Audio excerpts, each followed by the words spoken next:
साथियों, आप सभी का इस प्लेटफॉर्म पर स्वागत है। यहाँ पर हम लोग UPSSC के द्वारा जो लेखपाल की भर्ती परीक्षा होनी है उसके लिए घटनाचक पब्लिकेशन के द्वारा जो है इसको ध्यान में रखते हुए टोह नामक सीरीज निकाली गई, जिसमें आपको 10 या 10 अभ्यास प्रश्न पत्र जो है पूरे व्याख्या के साथ उपलब्ध कराए गए हैं। तो इसी में से जो इसका पहला टेस्ट सीरीज है या जो पहला टेस्ट है उसको यहाँ पर हम लोग देखेंगे। तो चलिए प्रारंभ करते हैं। इसमें सबसे पहले आपके 25 प्रश्न जो हैं वो हिंदी के हैं। तो हिंदी के प्रश्नों को देखें तो पहला प्रश्न है कि चक्रपाणी, चंद्रभाल तथा सुलोचना में क्रमशः समास कौन सा है। तो इन तीनों में जो है वो बहुब्रीहि समास है। कौन सा समास है? बहुब्रीहि समास है। ठीक है। और एक बात और कह दूं कि आपको जहाँ पे लगे कि चीज़ें गलत इसमें लिखी गई हैं, आप कमेंट बॉक्स में उसको बता सकते हैं। आगे चलते हैं। दूसरा है बहिर्मुखी शब्द में कौन सा उपसर्ग है। बहिर्मुखी में कौन सा उपसर्ग है? तो इसमें आप देखेंगे बहिर ये उपसर्ग लगा हुआ है। ठीक है। इस उपसर्ग से बनने वाले अन्य शब्दों में बहिर्गमन, बहिर्जगत ये आते हैं। वहीं आगे चलते हैं। विद्वान शब्द का स्त्रीलिंग क्या होगा? विद्वान का स्त्रीलिंग जो है वो आपका विदुषी होगा। क्या होगा? विदुषी इसका स्त्रीलिंग हो जाएगा। आगे चलते हैं अगले प्रश्न पर। राम की गाय चरती है। राम की गाय चरती है वाक्य में कौन सा कारक है? तो देखिए इसमें यदि देखें तो इसमें आपका संबंध कारक है। राम की गाय चरती है तो इसमें आपका कौन सा कारक है? संबंध कारक है। ठीक है। आगे चलते हैं। यहाँ एक चीज और ध्यान रखिएगा, जो संबंध कारक के जो चिन्ह होते हैं वो का, की, के, रा, री, रे ये होते हैं। आगे देखते हैं क्वेश्चन नंबर 5। कट जाना मुहावरे का अर्थ क्या होता है? कट जाना मुहावरे का अर्थ होता है शर्मिंदा होना। ठीक है। जैसे कि तेरा मुंहतोड़ जवाब सुनकर वह कट गया। आगे चलते हैं। कौन सा शब्द असुर का पर्यायवाची नहीं है? कौन सा असुर का पर्यायवाची नहीं है? तो देखिए इसमें धूमकेतु जो है ये असुर का पर्यायवाची नहीं है। धूमकेतु आग का पर्यायवाची होता है, ना कि असुर का। असुर के पर्यायवाची में यातुधान, सुरारीर, तमीचर होता है। वहीं आगे अगला प्रश्न है जीने की इच्छा के लिए एक शब्द क्या होगा? जीने की इच्छा के लिए एक शब्द है आपका जिजीविषा। जिजीविषा होता है। ठीक है। और जो जिज्ञासु होता है ये क्या होता है? जानने की इच्छा रखने वाला जो होता है वो जिज्ञासु होता है।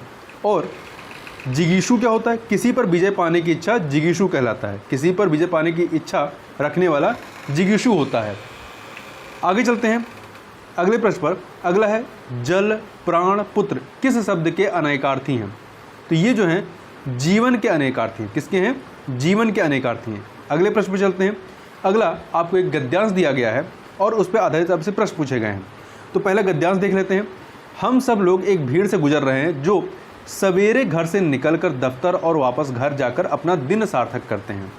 उन्हें भीड़ से सिर्फ बस में साक्षात्कार होता है।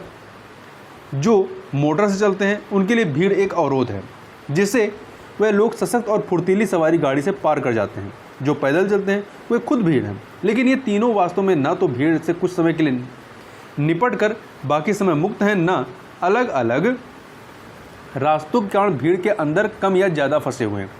ये सब बिल्कुल एक ही तरह से और हर समय पूरी तौर से भीड़ में फंस चुके हैं।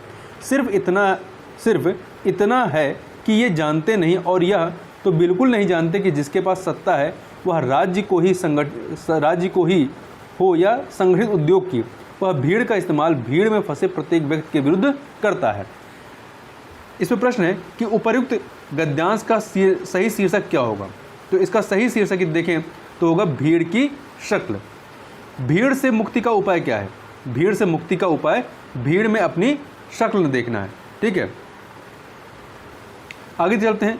निम्नलिखित वाक्य या वाक्यांश में त्रुटि की पहचान की तथा कोई त्रुटि न होने पर विकल्प डी का चयन करना है। देखिए हमारी सौभाग्यवती कन्या का विवाह होने जा रहा है।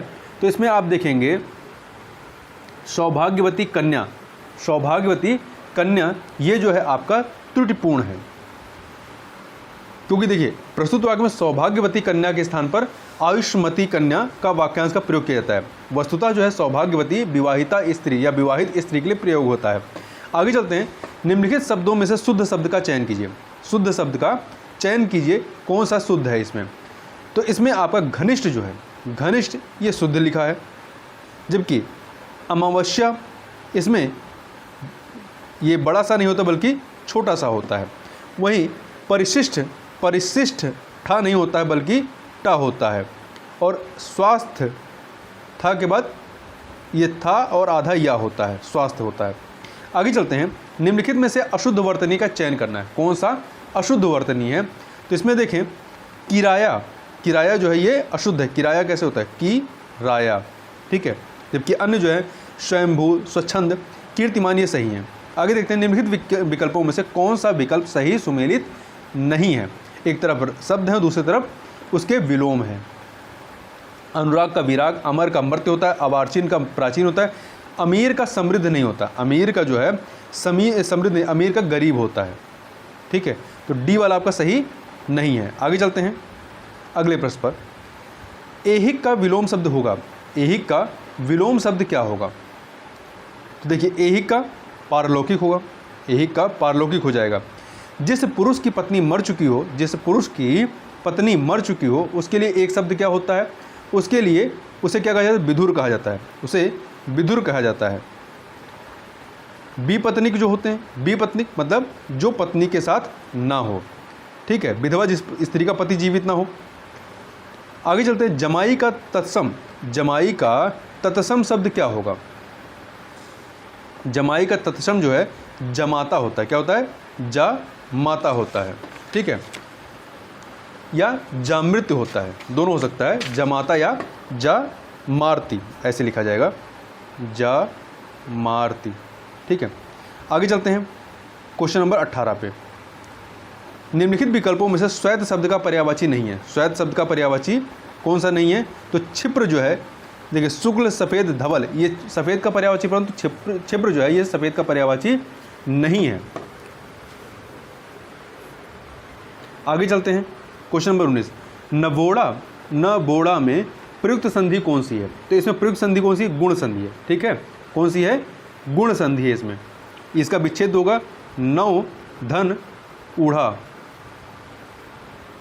अगला है, निम्नांकित में से कौन सा पद अव्ययी भाव समास नहीं है? कौन सा पद अव्ययी भाव समास नहीं है? तो आशालता, आशालता जो है ये अव्ययी भाव समास नहीं है। आशालता में कर्मधार समास होगा, अव्ययी भाव समास नहीं। जबकि आसमुद्र, अनुकूल, आजन्म में अव्ययी भाव समास है। निम्न में से उत उपसर्ग का अर्थ नहीं है। उत उपसर्ग का अर्थ क्या नहीं है? तो इसका अर्थ जो है अपना नहीं होता है, अपना नहीं होता है। उत उपसर्ग का अर्थ ऊपर होता है, ऊंचा होगा, श्रेष्ठ होगा, परंतु अपना नहीं होगा। आगे चलते हैं, लिंग की दृष्टि से दही क्या है? लिंग की दृष्टि से दही क्या है? तो दही जो है आपका पुल्लिंग है। क्या है? पुल्लिंग है।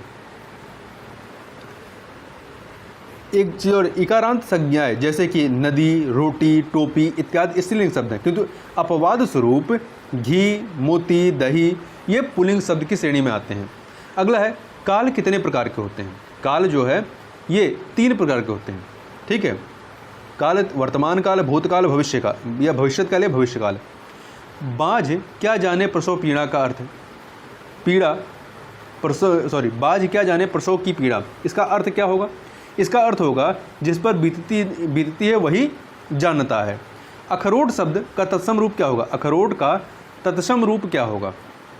तो अखरोट का तत्सम जो होगा अछोट होगा। क्या हो जाएगा? अछोट हो जाएगा। तो यहाँ तक 25 क्वेश्चन हिंदी के थे। अब जो है आपके 25 क्वेश्चन रीजनिंग और मैथ के हैं। तो यहाँ पर मैं आपको केवल इसका सही उत्तर बताता चलूँगा। देखिए 26 नंबर क्वेश्चन जो है, 2 संख्याएं 3:4 के अनुपात में है। प्रत्येक में 30 बढ़ाने पर उनका अनुपात 9:10 हो जाता है। वह संख्याएं क्या हैं? तो वह संख्याएं 15 और 20 हैं। इसी प्रकार से अगला है, जब n को 6 से विभाजित किया जाता है तो शेषफल 4 आता है। तदनुसार जब 2n को 6 से विभाजित किया जाएगा तो शेषफल कितना होगा? तो ये शेषफल जो है आपका 2 होगा। यहाँ पर एक आरेख दिया गया है, इस आरेख पर आधारित प्रश्न है कंपनी का। इस आरेख को एक बार आप पॉज करके देखिएगा। इसमें प्रश्न है, कंपनी का दूसरा सबसे बड़ा खर्च क्या है? कंपनी का दूसरा सबसे बड़ा खर्च जो है बिजली है। क्या है? बिजली है, ठीक है। और इससे बड़ा क्या है? कच्चा माल है। कच्चे माल और परिवहन पर किए जाने वाले कंपनी के व्यय का उसके वेतन से अनुपात कितना है? तो 3:1 है। कोई दुकानदार रजत को कोई वस्तु 25% की हानि पर 15,000 रुपये में बेचता है। रजत इसे डेबिट को उस कीमत पर बेचता है जिससे दुकानदार को 5% लाभ होता है। रजत को प्राप्त लाभ प्रतिशत ज्ञात करें, कितना होगा? तो इसे जो है 40% का लाभ होता है। कितना? 40% का। दो विद्यार्थी ए और बी किसी परीक्षा में शामिल हुए। ए को बी से 8 अंक अधिक मिले और पूर्ववर्ती का अंक उन दोनों के अंकों की योगफल का 60% था। ए और बी द्वारा प्राप्त अंकों का योगफल कितना होगा? तो इनका योगफल जो होगा वो 40 होगा, 40 होगा। ठीक है, आगे चलते हैं अगले प्रश्न पर। अगला है, एक वस्तु का अंकित मूल्य 500 रुपये है। दुकानदार 5% की छूट देता है और फिर भी 25% का लाभ कमाता है। वस्तु का क्रय मूल्य क्या है? वस्तु का क्रय मूल्य 380 रुपये है। यहाँ पर यह इक्वेशन दी गई है। इस इक्वेशन की वैल्यू क्या होगी? इस इक्वेशन की वैल्यू जो है y होगी। क्या होगी? y होगी। ठीक है, सी ऑप्शन। अगला है, अगले प्रश्न पर चलते हैं। क्वेश्चन नंबर 34 में जो इक्वेशन दिया गया है, जो व्यंजन दिया गया है या चर दिया गया है, उसका लासापा हमें ज्ञात करना है। तो इसका लासापा कितना हो जाएगा? इसका लासापा हो जाएगा 216x4y2z²। आगे चलते हैं। निम्नलिखित बंटन एक मोहल्ले के बच्चों के दैनिक जेब खर्च दर्शाता है। माध्य जेब खर्च 18 रुपये, लुप्त बारंबारता f को ज्ञात करना है। ठीक है, तो यहाँ पर देखिए, आप इसको पॉज करके देख सकते हैं। ठीक है, इसका उत्तर क्या हो जाएगा? इसका उत्तर हो जाएगा 20, ए ऑप्शन। एक समंक श्रेणी का बहुलक 20 तथा माध्यिका 23 है, तो समानांतर माध्य ज्ञात करो, कितना होगा? तो समानांतर माध्य जो है आपका 24.5 होगा। वहीं निम्न बंटन का बहुलक ज्ञात करो। निम्न बंटन का बहुलक ज्ञात करना है, कितना हो जाएगा? तो ये जो हो जाएगा आपका 5। आगे देखते हैं। 50 मजदूरों के निम्न आंकड़ों से माध्यमिका या माध्यिका मजदूरी ज्ञात करना है। तो ये कितनी हो जाएगी? ये हो जाएगी आपकी 52। यदि 2x + y = 6 है और xy = 4 है, तो x × x³ + y³ की वैल्यू कितनी हो जाएगी? तो इसकी वैल्यू हो जाएगी 72। क्वेश्चन नंबर 40 देखते हैं। क्वेश्चन नंबर 40, यहाँ पे इक्वेशन दिया गया 4x² - 12x + k पूर्ण वर्ग हो तो k का मान क्या होगा? तो k का मान जो है वो 9 हो जाएगा। आगे देखते हैं। यदि त्रिभुज ABC त्रिभुज DEF के अनुसमरूप हो और BC = 3 सेंटीमीटर और EF = 4 सेंटीमीटर तथा त्रिभुज ABC का क्षेत्रफल 54 सेंटीमीटर² हो, तो त्रिभुज DEF का क्षेत्रफल कितना होगा? इसको आप सॉल्व करेंगे तो ये आ जाएगा 96 सेंटीमीटर²। आगे चलते हैं अगले प्रश्न पर। 6 मीटर लंबाई, 4 मीटर चौड़ाई और 4 मीटर ऊंचाई वाले एक कमरे की चारों दीवारों का क्षेत्रफल क्या होगा? तो इसका जो क्षेत्रफल हो जाएगा वो कितना हो जाएगा? 80 मीटर²। 80 मीटर² हो जाएगा। आगे चलते हैं। यदि किसी वर्ग के प्रत्येक कोण को दोगुना कर दिया जाए तो उसके क्षेत्रफल में कितने % की वृद्धि होगी? तो उसमें जो वृद्धि कितनी हो जाएगी? ये हो जाएगी 300%। ठीक है, कितनी हो जाएगी? 300% हो जाएगी। आगे चलते हैं। दो वृत्त की त्रिज्याओं का अनुपात 1:2 है, तदनुसार उनके क्षेत्रफलों का अनुपात क्या होगा? तो इनका जो अनुपात होगा क्या हो जाएगा? 1:4। 784 वर्ग सेंटीमीटर क्षेत्रफल वाली एक वर्गाकार कागज की शीट में से बराबर माप वाली 4 बड़ी से बड़ी वृत्ताकार प्लेटें काट ली जाती हैं। प्रत्येक प्लेट की परिधि जो है पाई = 22/7 है। तो ये कितनी हो जाएगी?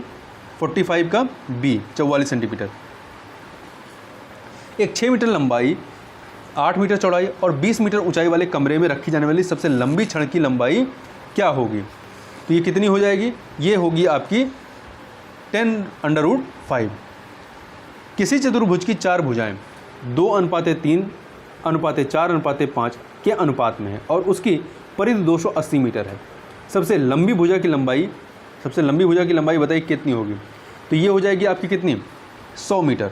ठीक है, ये हो जाएगी आपकी 100 मीटर। आगे चलते हैं। n संख्याओं का औसत x है। यदि दो संख्याओं में प्रत्येक से 36 घटा दें, तो नया औसत x - 8 हो जाता है। तब n की वैल्यू कितनी हो जाएगी? तब n की वैल्यू जो है वो 9 हो जाएगी। आगे चलते हैं। कोई व्यक्ति किसी बैंक में 8,000 रुपये जमा करता है, जो वार्षिक 8% साधारण ब्याज का भुगतान करता है। 8 वर्ष बाद मिश्र धन क्या होगा? 8 वर्ष बाद मिश्र धन देखेंगे तो ये 13,120 रुपये होगा। दो उम्मीदवारों के मध्य होने वाले किसी चुनाव में पहले उम्मीदवार को कुल वैध मतों के 80% मत मिलते हैं। कुल मत जो हैं ये कितने हैं? 1,80,000 है। 1,80,000 मतों में से 10% मत अवैध घोषित किए गए। तो दूसरे उम्मीदवार के पक्ष में कितने वैध मत पड़े थे? तो इसके पक्ष में जो है कुल 32,400 मत पड़े थे। अब आगे चलते हैं, जीएस के क्वेश्चन को देखते हैं। भारत में संघ लोक सेवा आयोग का गठन भारत के संविधान के किस अनुच्छेद के अंतर्गत किया गया है? तो अनुच्छेद 315 के तहत भारत में संघ लोक सेवा आयोग का गठन भारत के संविधान में अनुच्छेद 315 के तहत किया गया है। ठीक है, अब आगे चलते हैं अगले प्रश्न पर। भारत के राष्ट्रध्वज की लंबाई एवं चौड़ाई का अनुपात कितना निर्धारित किया गया है? तो ये निर्धारित किया गया 3:2 का। कितना? 3:2 का निर्धारित किया गया है। आगे चलते हैं, काकोरी षड्यंत्र किस वर्ष हुआ था? काकोरी षड्यंत्र केस जो है ये आपका 1925 में हुआ था। कब हुआ था? 1925 को। अगला है मिलान करना है, दो सूचियां हैं। तो इसमें मिलान में देखेंगे तो केशवचंद सेन भारतीय ब्रह्म समाज से जुड़े हुए थे, 2 से मिला दीजिए। दयानंद सरस्वती ये जो है आर्य समाज से जुड़े हुए थे, 4 से मिला दीजिए। वहीं आत्माराम पांडुरंग जो हैं ये प्रार्थना समाज से जुड़े हुए थे, 1 से। सैयद अहमद खान अलीगढ़ आंदोलन, 3 से। तो 2413 सी ऑप्शन सही हो जाएगा। खजुराहो मंदिरों का निर्माण किसने किया था? इसका निर्माण जो है चंदेल राजपूत ने। किसने किया था? चंदेल राजपूत ने इसका निर्माण किया था। ठीक है, देखिए मध्य प्रदेश के छतरपुर जिले में स्थित खजुराहो में मंदिरों का निर्माण 10वीं से 11वीं सदी के मध्य में चंदेल शासकों द्वारा करवाया गया था। यहाँ 85 मंदिरों के निर्माण का उल्लेख मिलता है, किंतु वर्तमान में लगभग 30 मंदिर शेष है। ये मंदिर हिंदू अर्थात वैष्णव, शैव, शाक्त एवं जैन धर्म से संबंधित रहे। आगे चलते हैं, कंप्यूटर प्रणाली में निम्न से कौन सा एक ऑपरेटिंग सिस्टम नहीं है? कौन सा ऑपरेटिंग सिस्टम नहीं है? तो आप इसमें देखें MS ऑफिस जो है ये ऑपरेटिंग सिस्टम नहीं है, बल्कि ये एप्लीकेशन सॉफ्टवेयर है। Windows, Unix, Linux operating system के नाम है, जबकि MS ऑफिस जो है ये एक एप्लीकेशन सॉफ्टवेयर है। आगे चलते हैं, क्वेश्चन नंबर 57। कंप्यूटर प्रणाली में निम्न से कौन सा में से क्या प्रोग्रामिंग भाषा नहीं है? कंप्यूटर प्रणाली में निम्न से क्या प्रोग्रामिंग भाषा नहीं है? तो आप देखेंगे इसमें कोबाल, फोर्टन, पास्कल ये हैं, परंतु लोटस कोई भी प्रोग्रामिंग भाषा नहीं है। तो यहाँ पर डी ऑप्शन जो है वो सही नहीं है। सबरीमाला मंदिर किस राज्य में स्थित है? सबरीमाला मंदिर कुछ समय पहले काफ़ी चर्चा में था। तो ये जो मंदिर है आपका ये केरला में स्थित है। अखिल भारतीय सेवाओं के सृजन का अधिकार किसे प्राप्त है? तो इसका अधिकार जो है राज्यसभा को प्राप्त है। किससे प्राप्त है? राज्यसभा को। निम्नलिखित में से कौन सा सुमेलित नहीं भारतीय संविधान के भाग और स्रोत? समवर्ती सूची कहाँ से लिया गया है? ऑस्ट्रेलिया से। मूल अधिकार संयुक्त राज्य अमेरिका से। संसदीय शासन प्रणाली जो है ये जर्मनी से नहीं ली गई है। संसदीय शासन प्रणाली की बात करें तो इसका प्रावधान ब्रिटेन से लिया गया है, ना कि जर्मनी से। जबकि राज्य के नीति निषेधक तत्व जो है आयरलैंड से लिया गया था। तो यहाँ पर आपका सी वाला सही नहीं है। आगे चलते हैं, 61 नंबर क्वेश्चन देखते हैं। निम्नलिखित में से क्या मतलब सही नहीं है? निम्नलिखित में से क्या सही नहीं है? तो इसमें आप देखें, इसमें शुक्र को सांझ या भोर का तारा कहा जाता है, सही बात है। मंगल को लाल ग्रह कहा जाता है, ये भी सही है। बुध और शुक्र के कोई उपग्रह नहीं, ये भी सही है। पर क्षुद्र ग्रह शुक्र और मंगल ग्रह की कक्षाओं के मध्य पाए जाते हैं, ये कथन आपका सही नहीं है। तो डी वाला जो है आपका सही नहीं होगा। ठीक है, क्षुद्र ग्रह मंगल एवं बृहस्पति के, ना कि मंगल और बुध के, मंगल और शुक्र के। मंगल और बृहस्पति की कक्षाओं के मध्य स्थित पथरीले एवं धातुओं के ऐसे पिंड जो सूर्य की परिक्रमा करते हैं। आगे चलते हैं, अंतर्राष्ट्रीय तिथि रेखा किस जल संधि के समानांतर स्थित है? तो ये जो है बेरिंग जल संधि, किसके? बेरिंग जल संधि के समानांतर स्थित है। 0 डिग्री देशांतर रेखा से पूर्व से और पश्चिम से 180 डिग्री पर अंतर्राष्ट्रीय तिथि रेखा स्थित है। भारत की जनगणना 2011 के अनुसार न्यूनतम लिंगानुपात कहाँ पे है? दमन दीव में, ठीक है, न्यूनतम जो है आपका दमन दीव में है जनगणना 2011 के अनुसार। निम्नलिखित में से कौन से अधिकार भारतीय संविधान के अनुच्छेद 32 के अंतर्गत परिवर्तित किए जा सकते हैं? कौन से किए जा सकते हैं? मौलिक अधिकार, ठीक है, मौलिक अधिकार किए जा सकते हैं। यह अनुच्छेद जो है मौलिक अधिकारों को परावर्तित कराने के लिए संवैधानिक उपचारों का प्रावधान करता है। महात्मा गांधी को वन मैन बाउंड्री फोर्स की उपाधि किसने प्रदान की थी? तो यह उपाधि जो है लॉर्ड माउंटबेटन के द्वारा दी गई थी।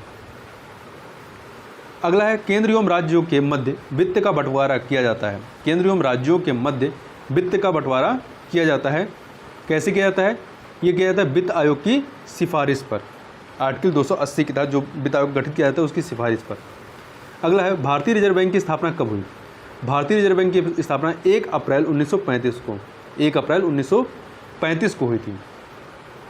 भारतीय रिजर्व अधिनियम 1934 के प्रावधानों के तहत इसका मुख्यालय कहाँ है? मुंबई में है। निम्नलिखित में कौन शेयर बाजार में सटोरिया नहीं है? कौन सा शेयर बाजार में सटोरिया नहीं है? तो इसमें देखिए स्टैग, मदारिया, तिजड़िया ये तो हैं, परंतु दलाल इसमें सटोरियों में शामिल नहीं है।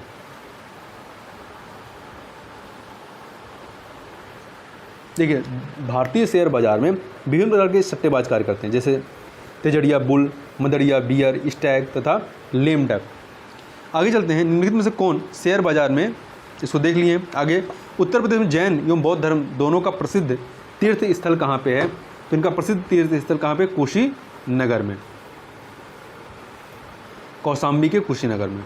आगे चलते हैं, सिरके का रासायनिक नाम क्या है? सिरके का रासायनिक नाम क्या है? तो इसका रासायनिक नाम जो है एसिटिल अम्ल है, ठीक है, क्या है? एसिटिल अम्ल है। तो देखिए सिरका क्या है? एक कार्बनिक अम्ल है जिसका रासायनिक नाम एसिटिक अम्ल होता है, CH3COOH, और यह घरेलू उपयोग में खाद्य पदार्थों जैसे कि अचार, चटनी आदि के परीक्षण में काम आता है।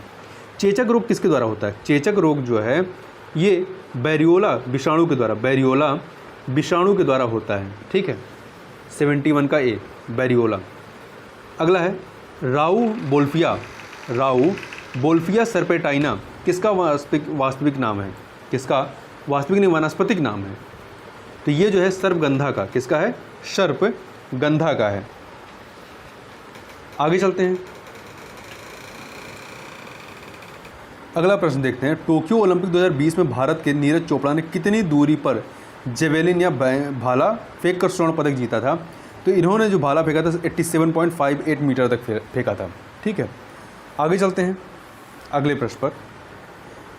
देखिए दिसंबर 2020 में किस राज्य में ग्रामीण क्षेत्रों में ज़मीनी मालिकाना विवाद को लक्ष्य कर वरासत योजना लागू की गई? कौन सी वरासत योजना लागू की गई है? तो कहाँ पे लागू हुई है? उत्तर प्रदेश में, ठीक है, कहाँ पर? उत्तर प्रदेश में। अगला है ग्लोबल जेंडर गैप इंडेक्स 2021 में सर्वोच्च स्थान किसने प्राप्त किया है? तो ये प्राप्त किया है आइसलैंड ने, ठीक है, आइसलैंड ने प्राप्त किया है।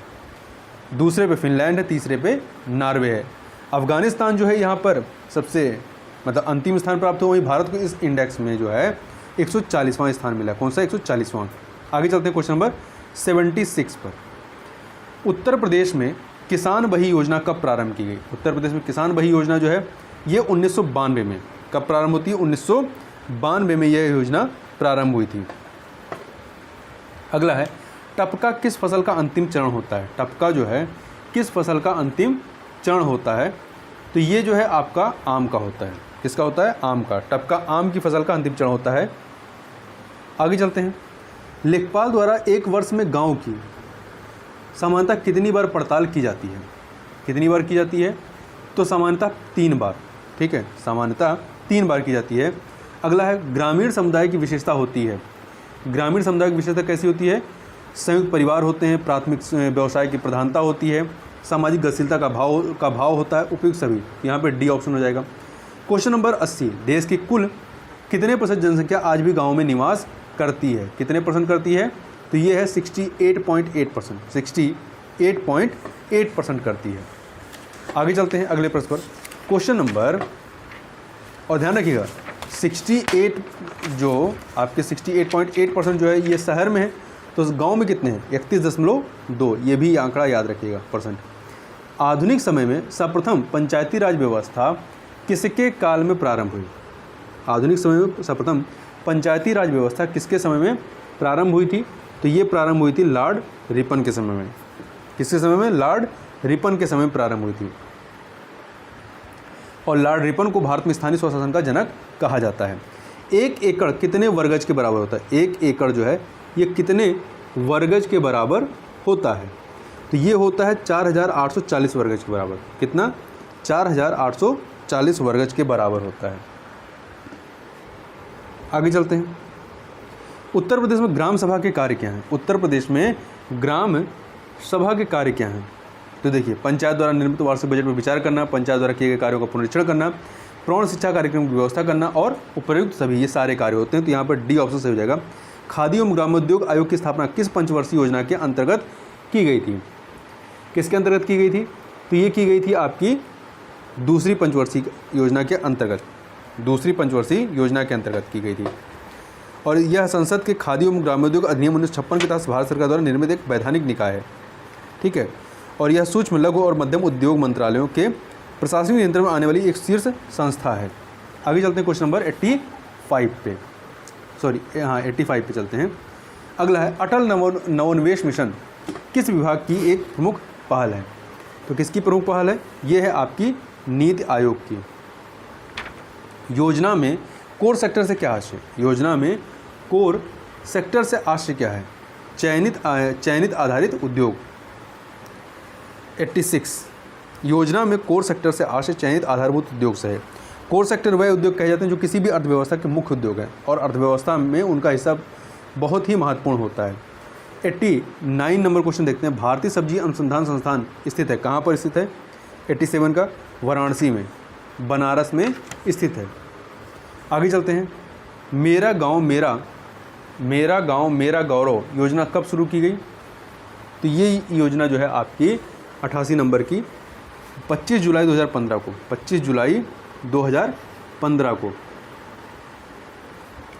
देखिए 25 जुलाई 2015 को प्रधानमंत्री नरेंद्र मोदी द्वारा पटना से मेरा गांव मेरा गौरव कार्यक्रम को लॉन्च किया था। भारत में भूदान आंदोलन किसके द्वारा प्रारंभ किया गया था? तो ये प्रारंभ किया गया था विनोबा भावे के द्वारा। किसके द्वारा? विनोबा भावे जी के द्वारा किया गया था। तो देखिए यहाँ पे 89 नंबर क्वेश्चन, भूदान आंदोलन विनोबा भावे द्वारा 1951 में प्रारंभ किया गया। यह स्वैच्छिक भूमि सुधार आंदोलन था। आगे चलते हैं। जरीब सर्वेक्षण में क्षेत्र को किस ज्यामितीय आकृति में बांटकर नापना आसान होता है?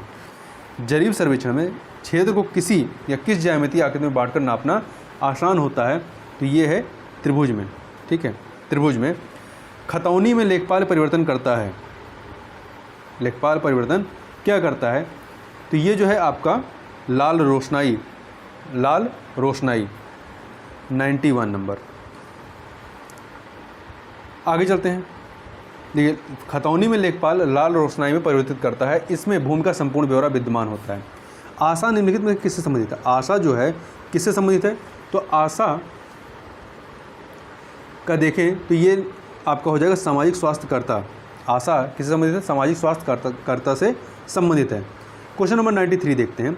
चलो गांव की ओर, चलो गांव की ओर, ये कथन यदि देखा जाए तो ये हो जाएगा आपका क्या? ग्रामीण विकास मंत्रालय की योजना है। ग्रामीण विकास मंत्रालय की योजना है। 3 फरवरी 2006 को राष्ट्रीय महिला आयोग ने दिल्ली में दिल्ली गांव की ओर कार्यक्रम आरंभ किया था। ठीक है, आगे चलते हैं। जिला ग्रामीण विकास अधिकरण का कार्य, जिला ग्रामीण विकास अधिकरण का कार्य है क्या है? तो इसका कार्य देखें, इसका कार्य है ग्रामीण विकास के लिए योजना बनाना, ग्रामीण विकास योजनाओं का अनुमोदन करना, शासन से प्राप्त अनुदान का ग्राम पंचायत को आवंटन करना, सभी। यहाँ पर 94 का डी हो जाएगा। उत्तर प्रदेश में पशुपालन विभाग संबंधित स्थापित हुआ, ये कब स्थापित हुआ? 1944 में, 1944 में। और देखते हैं अगला, और ध्यान रखिएगा ये जो विभाग था पशुपालन विभाग, इसके प्रथम निदेशक कौन थे? सर फ्रैंक बेयर थे। ठीक है, सर फ्रैंक बेयर। भारत सरकार द्वारा ग्रामीण क्षेत्रों में पेयजल आपूर्ति में तेजी लाने के लिए राजीव गांधी राष्ट्रीय पेयजल मिशन प्रारंभ किया गया। ये कब प्रारंभ किया गया? 1991 ईस्वी में।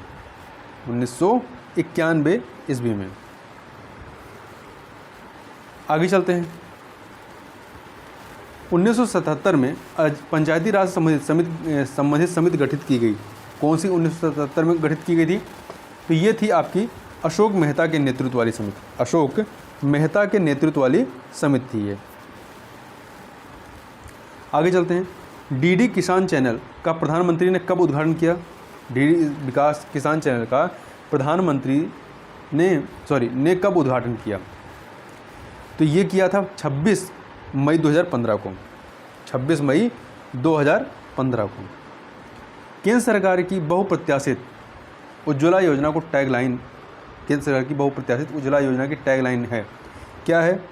तो इसकी टैगलाइन जो है वो है स्वच्छ ईंधन बेहतर जीवन। स्वच्छ ईंधन बेहतर जीवन। अगला है उत्तर प्रदेश पंचायती राज अधिनियम 1994 में पंचायती राज के विभिन्न स्तरों पर महिलाओं को कितना आरक्षण दिया गया? ये दिया गया 1/3। ठीक है, इस प्रकार से यहाँ पर हम लोगों ने पूरे 100 प्रश्नों को सॉल्व किया। तो इस वीडियो में बस इतना ही। मिलते हैं नेक्स्ट वीडियो में, तब तक के लिए बहुत बहुत धन्यवाद और अपना फीडबैक अवश्य कमेंट बॉक्स में दीजिएगा।